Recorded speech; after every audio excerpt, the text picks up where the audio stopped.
Supreme court ने नैब तरमीम case में बानी पीटीआई को वीडियो लिंक के जरिए पेश होने की इजाजत दे दी। अदालत ने हुक्म दिया कि अडयाला जेल से वीडियो लिंक का इंतजाम किया जाए। दूसरे फरीक का मौक़िफ़ सुने बगैर आगे नहीं बढ़ सकते। चीफ जस्टिस ने रिमार्क्स दिए कि अजीब सूरत हाल है। बानी पीटीआई इस मुकदमे में दरख्वास्त गुजार थे और अपील में फरीक हैं। मखदूम अली खान बोले, जिन तरामीम को बानी पीटीआई ने चैलेंज किया वो अपनी हुकूमत में ऑर्डिनेंस के जरिए करते रहे। जस्टिस जमाल मंदखिल ने जवाब दिया, मुमकिन है बानी पीटीआई को एहसास हो गया हो कि उनके दौर के ऑर्डिनेंस गलत थे। बड़ी अदालत में बड़ा relief.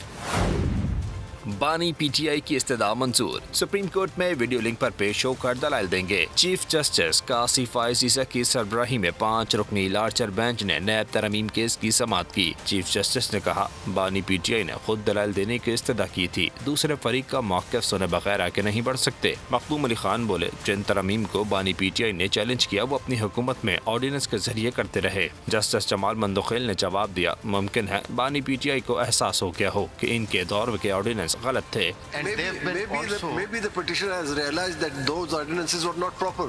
Maybe it has realized subsequently. My lord. Chief justice ने कहा, यह बड़ी अजीब सूरत हाल है कि बानी पीटीआई इस मुकदमे में दरख्वास्त गुजार थे और अब अपील में फरीक हैं। इनकी यहाँ पर नुमाइंदगी नहीं। बानी तहरीक इंसाफ अगर दलाइल देना चाहते हैं तो वीडियो लिंक के जरिए दलाइल दे सकते हैं। इनके वीडियो लिंक के जरिए दलाइल देने का बंदोबस्त किया जाए। दौरान समाअत नैब ने भी तरमीम का रद्द करार देने के खिलाफ वफाकी हुकूमत की अपीलों की हिमायत कर दी। सुप्रीम कोर्ट ने सीनियर वकील ख्वाजा हारिस को नोटिस जारी कर दिया। वो बानी तहरीक इंसाफ की नुमाइंदगी करेंगे। तहरीरी हुक्मनामा लिखवा कर समाअत 16 मई तक मुलतवी कर दी गई।